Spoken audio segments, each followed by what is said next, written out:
May I congratulate you on your appointment as Federal Permanent Secretaries. And may I also extend the warm felicitations of the President, Commander-in-Chief, President Muhammadu Buhari, to you on this very auspicious occasion. You are here today after a rigorous selection process undertaken by the head of the Civil Service of the Federation and her team of retired heads of service, permanent secretaries, seasoned technocrats, and members of the organized private sector. In other words, your appointment on a state-by-state basis is on merit. And you're here today being presented to this nation as the best that our civil service can offer. You come into office at a crucial moment also in our national history.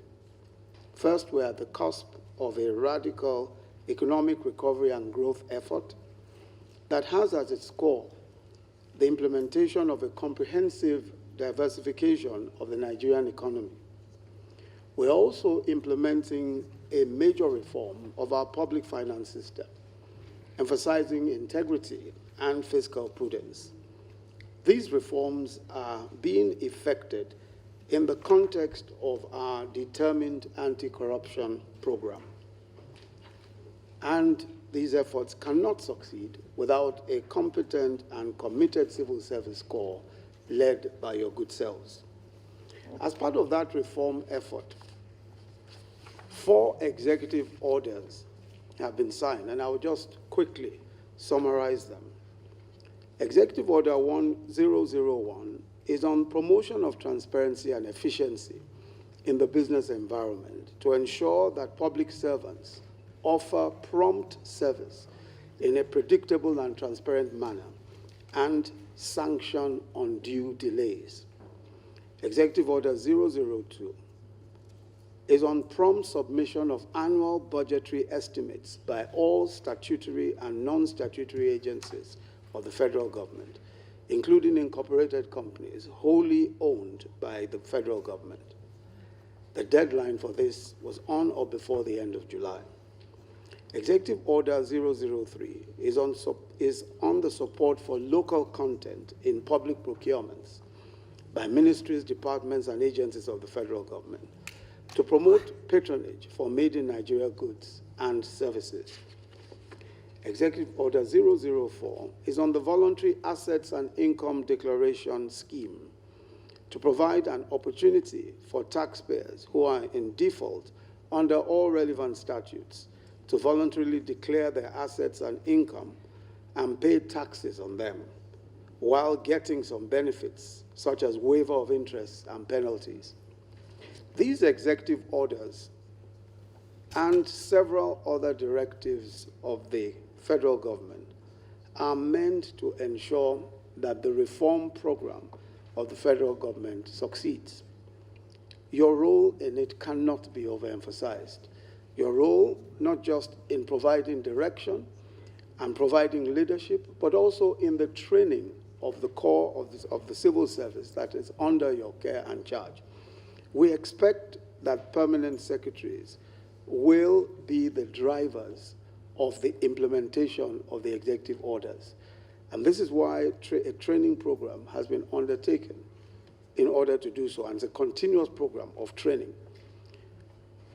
Your coming into office at this particular time is a good signal, and I believe very strongly that it will be an opportunity for a reset, in some cases, of projects and programs that up to now may not have been fully implemented.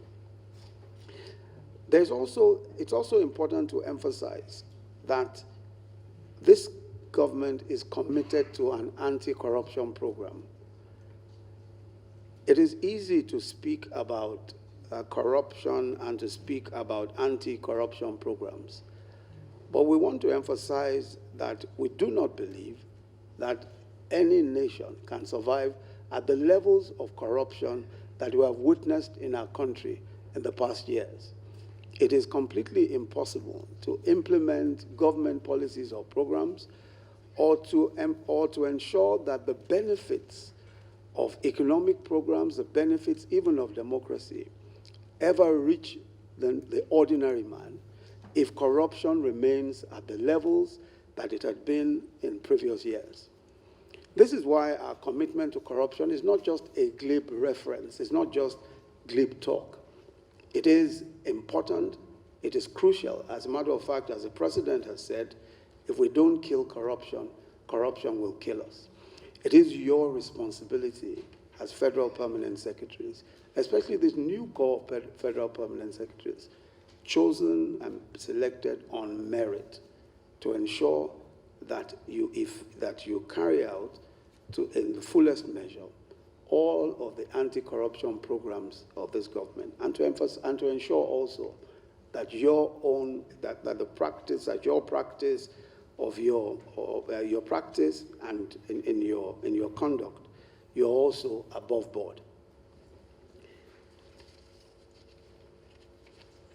Before I go on to announce the postings of the permanent secretaries, let me again just emphasize that the process of appointment of permanent secretaries is one that was conducted in the fairest possible way.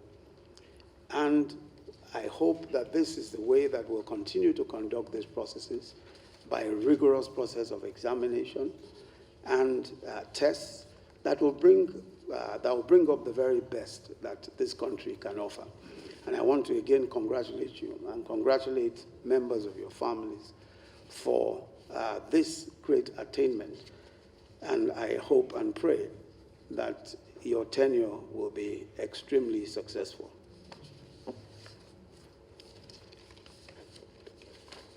Before I go into the announcements of the postings, we also have with us, of course, in the cabinet, 2 ministers who were sworn in a couple of weeks ago.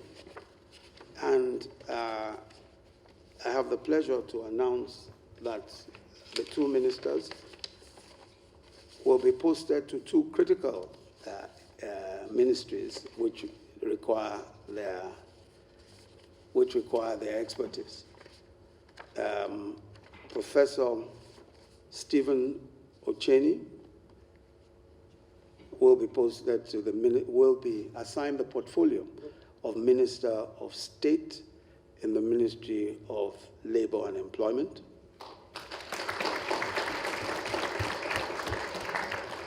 And Mr. Suleiman Hassan will be assigned the portfolio of Honorable Minister of State for Power, Works and Housing.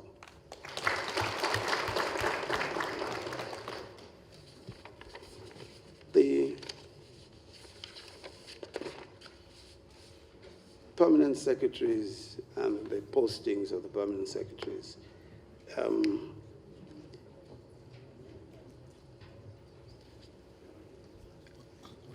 Akpan Edet Sunday, Mr. Akpan Edet Sunday is to assume,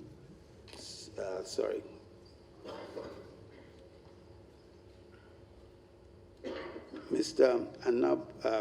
Anabogu Ifioma Nkiruka, Women Affairs.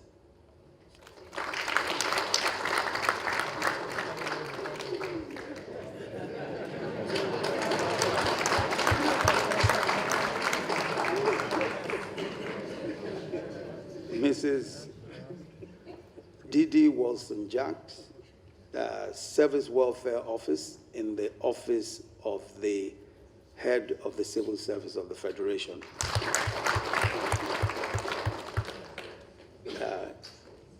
Gepe Grace Isu, Gepe Grace Isu, Information and Culture. Alibo Leon Lawrence, Budget and National Planning. Waifo Osarenoma Clement, Ministry of Health.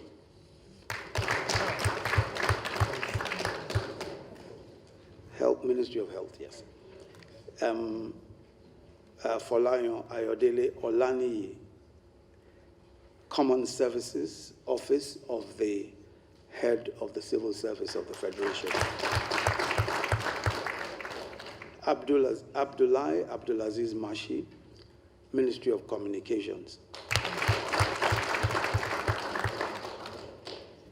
Adebi Bolaji Adekunle, Labor and Employment. Ibrahim Musa Wen, Water Resources. Odewale Samson Olajide, Special Duties, Office of the Civil Service, of the Head of the Civil Service. Adeshola Olushade, Youth and Sports Development.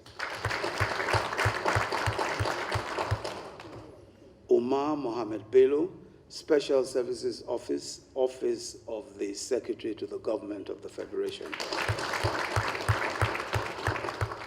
Aduda Gabriel Tanimu, Political Affairs Office, Office of the Secretary to the Government of the Federation. And Akpan Edet Sunday, who is to resume duty on the 1st of October 2017, Industry, Trade and Investment.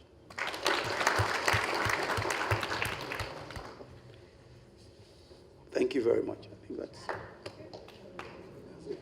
Is there any outstanding? Oh, I'm sorry. I'm sorry. Ehure. As a matter of fact, your name was number one, but Ehure Georgina Ekelma, Cabinet Affairs Officer.